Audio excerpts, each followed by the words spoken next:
afternoon, and welcome to another Construction Netcast podcast. We're going to continue our series discussing documentation. Our last video focused on photographs, but also talked about basically how we can efficiently and effectively document our project to help us in the resolution of claims and disputes. The point we tried to make was that it's easy for me to tell you or recommend to you that you document everything, but really quite unrealistic for you to be able to do that during the course of an active project. What you need to focus your documentation efforts on is being able to document the things that matter. Document your position. Document your view of the project and your view of the issues. That's the kind of information that you're going to want to dip into your project file to find in support of the positions you take in order to resolve disputes and be successful in pursuing claims. This netcast, this podcast, is going to focus on another kind of documentation, letters, which are a very common way of communicating on a construction project. Some of the things we're going to discuss would be as applicable to a memorandum or to emails or probably other kinds of communication on a construction project. But the most common way to talk about particularly claims and disputes, is to talk about the issues via some written correspondence, usually a letter.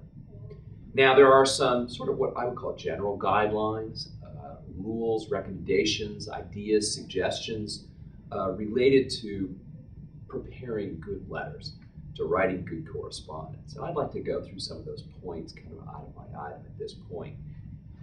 We have them listed up here on the board,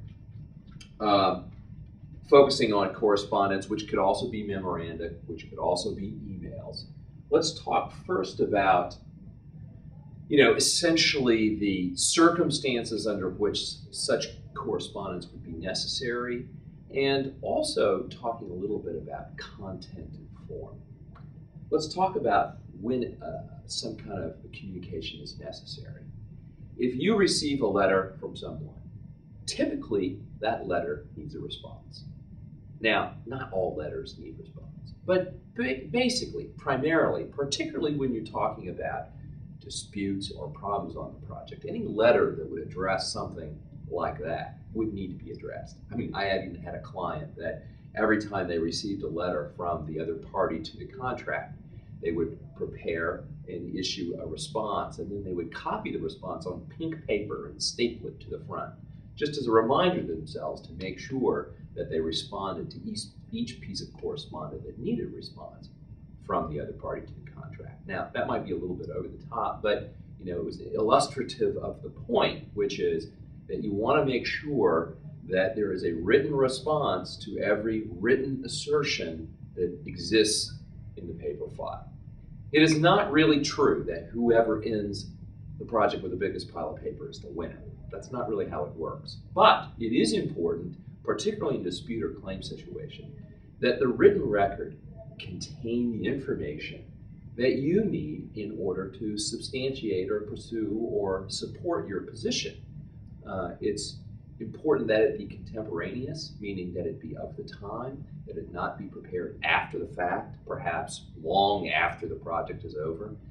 Much more valuable to focus on responding to the other side's correspondence as it's prepared and submitted to you. Now, some people are worried about getting to what they might call a letter writing war, where I write a letter, they write a letter back. I write a letter, they write a letter back, and that goes on ad infinitum. The best way to deal with that is, number one, respond to each new allegation. But once you've responded to every allegation, it is really not necessary to continue to repeat that in letter after letter after letter. Once your position is stated in writing once, and once it's clear that that remains your position, then there is no need to respond over and over again to the same assertions. Now, let's say you had 3 letters in a row, and they get repetitive by the end, and then in the 4th letter there's something new. Well, when that new fact, that new allegation, that new assertion pops up, then you're going to have to write an appropriate response. So that while the piles aren't important, the contents of those piles are very important, and you should make sure that each assertion has a written response by you in the file. Just as an aside, it'll actually make your life a lot easier in the long run, because someday if you have to respond to a contractor's claim, or if you have to put a claim together to recover your just dues from an owner, you're going to go back into that file and try to pull out the information that you need in order to substantiate your position. And what you're going to find is that those letters you wrote at the time are extremely useful and extremely helpful, and dramatically shorten the amount of time you need in order to put your claim together or to evaluate the contractor's claim. Address each issue raised by the contractor directly. Very important point. And I would say that that extends to the owner as well. In other words, address each item raised by the other party in their letter related to this particular issue. Try to keep it one issue, one letter. It'll make sorting things out at a later date much easier if that's what you need to do.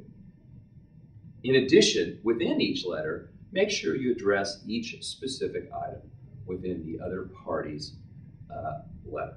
Now, one of the things you really need to avoid, and one of the reasons for this advice, is you want to avoid situations where essentially we have two ships passing in the night. What I mean by that is that the contractor, say, is writing a letter to you, and the contractor's letter makes certain allegations. Your response does not address those allegations, but addresses other concerns that you might have, but reaches the conclusion, for example, that the contractor is not entitled to any additional compensation. Certainly you need to assert your position, and certainly you need to represent how you see the project and how you see the issue. But you also need to address the contractor's arguments. So the letter has to really contain two parts. It has to respond to the contractor's arguments, and it has to present your own arguments that might be relevant to evaluation of the issue. For example, a common thing I hear from some of my owner clients is that, this contractor came into the project with the idea that they weren't going to make money on claims and disputes, that they underbid the project with the idea that they'd make all their profit through claims and disputes. Well, that may be true. Hate to say it, but sometimes that might be true. However, that's not really a good reason for rejecting a claim.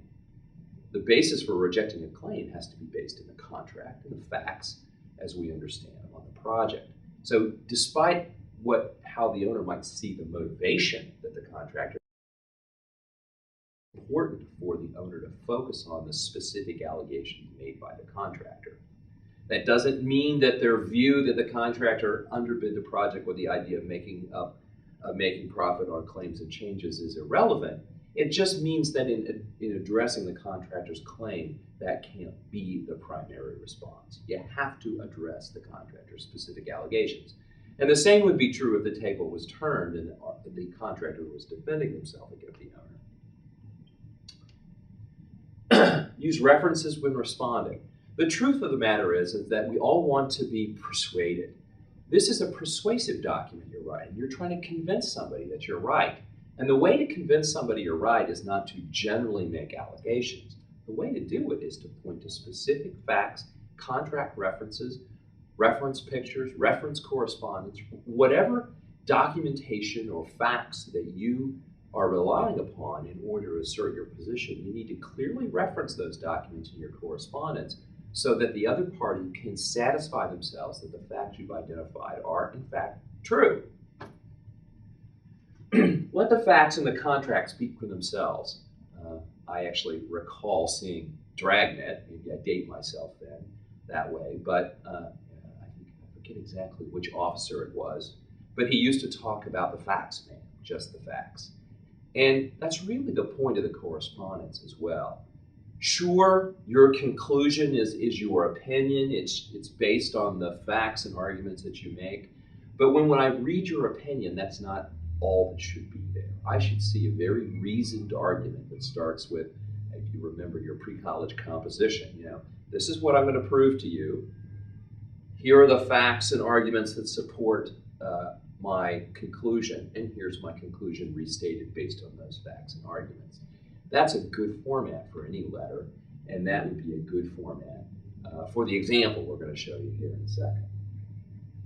Be professional. Remember, you wear the white hat, meaning, I think in any dispute, both parties potentially come in, at least initially, with the view by an independent decision maker that you have the projects in the best intentions at heart. It's what they read and how you've said things that will give them some impression about you. Remember, there are many people that will be involved in the resolution of disputes and claims that may never have met you or may never meet you. So they're going to form an opinion about you based on what you've written. So you need to make sure that the person they might see in your correspondence is the person you want them to see. The guy with the white hat, the independent, objective, professional, rational, unemotional business person that you want to be perceived as, not as any of the opposites of those words. So when you write your correspondence, if you stick to the facts, if you rely upon references to make your point, then you'll come across really as that independent, objective, rational person that you want to be perceived as.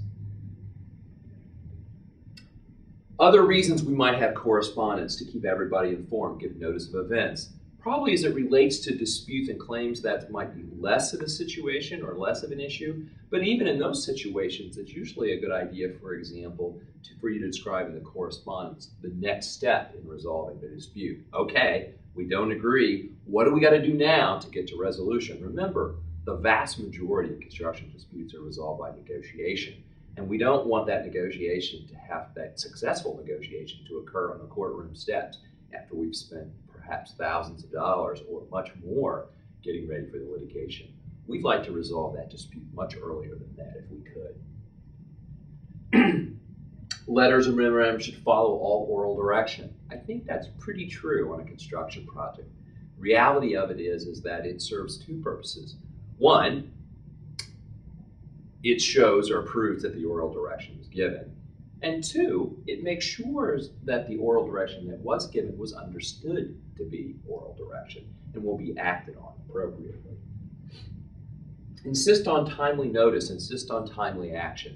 Notice, and most construction contracts have some kind of notice in their contract provisions. For example, a typical different site condition provision would say something along the lines of, if the contractor finds subsurface conditions that differ materially from those depicted in the contract, they have to stop work and they have to immediately inform the owner of those conditions before they're disturbed.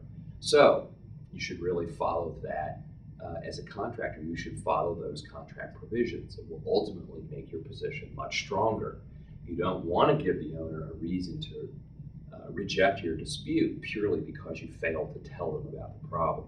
It's easy to tell them about the problem. You need to tell them about the problem. It gives the owner an opportunity to investigate the problem, to mitigate any expenses they might incur as a result of the problem, and to document the ultimate costs incurred as you perform the work.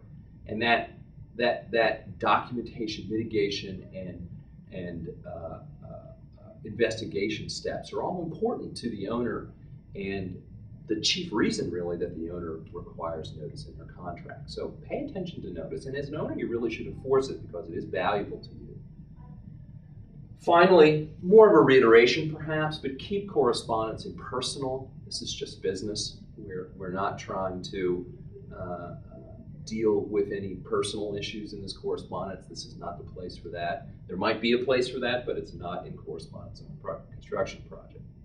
Some other quick points to make regarding correspondence and really just documents in general. The American litigation or legal system really requires that we not have trial by surprise. So both sides are entitled to all the facts and information that supports the other side's position, including documentary information. The only documents you can really protect from having to give to the other side in the discovery process are correspondence with your attorney, and sometimes those aren't even protected.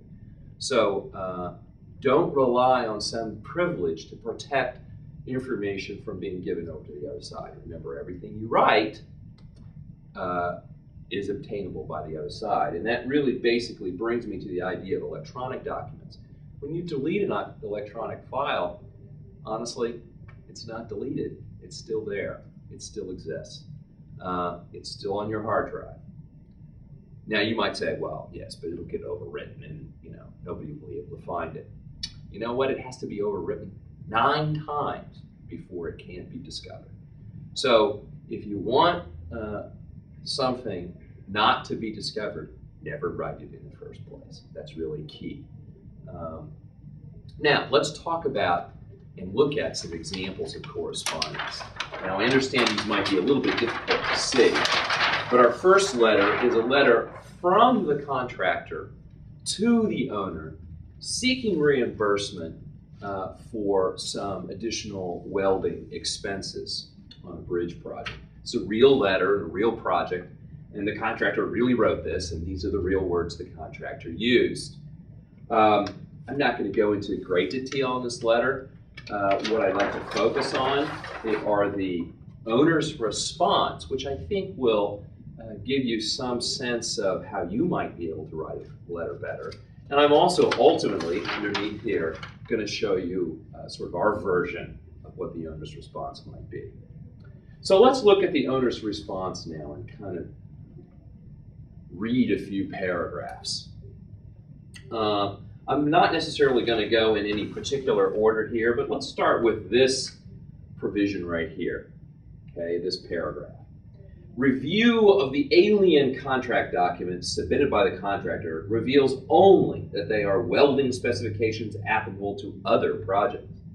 Mr. Welder's observation that the cast and steel shell concrete pile specification on another project reflects our parent specifications is baffling. Well, I'm sure the person who wrote this, and again, this is a real letter on a real project, thinks that that's a really good paragraph. But it's not, and here's why. Let's start at the end. Finds that the assertion made by Mr. Welder is baffling. Baffling. I'm not certain, well actually I am very certain, that describing something in the Mr. Welder's letter as being baffling is actually more of an hurts the person who wrote this letter more than it hurts the contractor, because it suggests that they didn't understand. Reflects badly on them, mostly because the contractor's letter is understandable. He may disagree with it, but describing it as baffling really isn't advancing his position. And in any event, how he feels about it is kind of irrelevant. We don't really care if he's baffled or not. The contractor may still be right, even though he's baffled. So you need to focus the letter on the facts, on the issues, not on how you feel about it or how you've reacted to it or how you see it, because those aren't persuasive arguments. They aren't turning the tide against the contractor. They're just indicating that you are somehow hurt or angry about the situation. Again, somewhat irrelevant.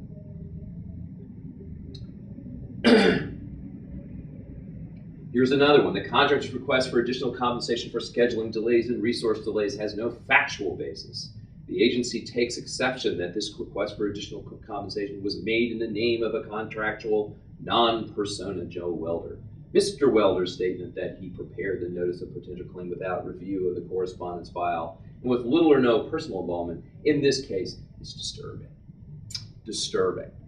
Okay, it may be disturbing, but may be entirely appropriate. Again, how you see or feel about the issue is really irrelevant.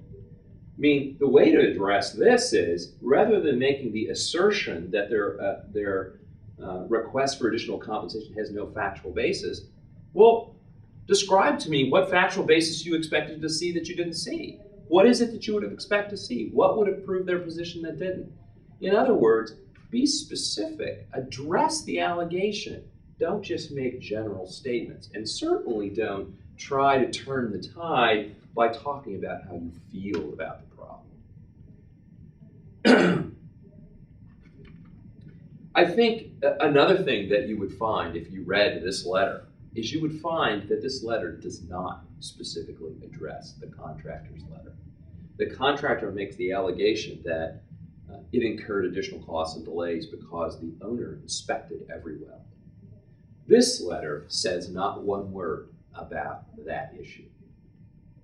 It also doesn't build a coherent argument explaining why the owner had a right to do the level of inspection that they did on this particular project. I mean, there is here quoting from a particular spec section, but there's many more than one spec section in this issue that are relevant. And you really need to build the case. You really need to build your facts, build your references, build your arguments, so that when you come to your conclusion at the end, everybody's with you already. In other words, we do a lot of seminars, and one of the things we talk about to seminar instructors is that when you present a seminar, you're not telling, you're teaching. Teach, don't tell.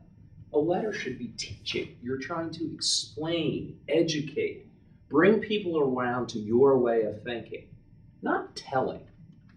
Okay? So the last letter we're going to look at is a letter that we've sort of redrafted from the information that from the owner's original letter. And essentially, just visually, you can see this letter takes a little bit different approach. There's an opening paragraph, which is very professional and very businesslike. The agency acknowledges receipt of the notice of potential claim dated May 22, 1997, regarding the enforcement of specified welding requirements. We have reviewed the letter, forwarding the notice and its attachments. We disagree with the conclusion that our direction to Acme to inspect all field welds is a change to the contract requirements based on the following. So we specifically address their allegation that they were given direction to inspect all field welds. That's the issue here.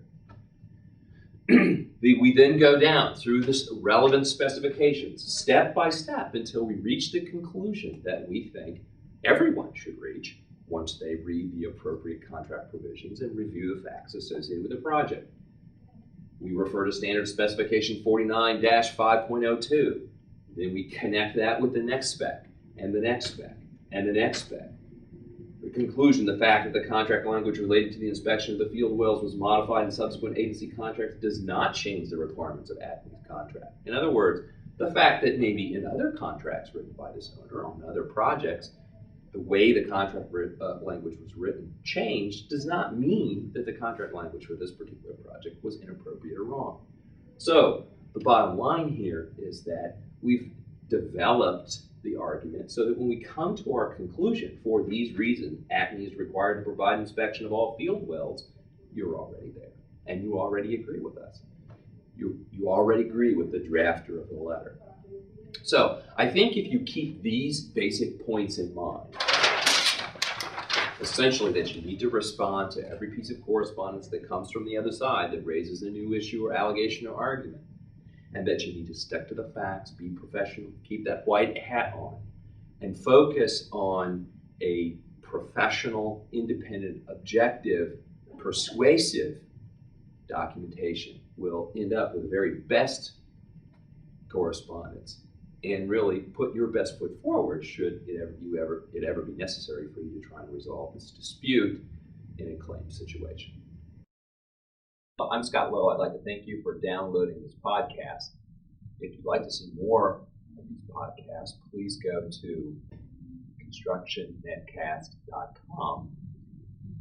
There you can download our complete collection of videos. You can also sign up for a subscription to receive a monthly video that will be accessible either via iTunes or other podcast software. Feel free to use that website to also offer any comments or suggestions for additional videos that you might have. Also, if you'd like to learn more about me or more about Trotter Consulting Services, we urge you to go to our website, which is www.trotterconsulting.com.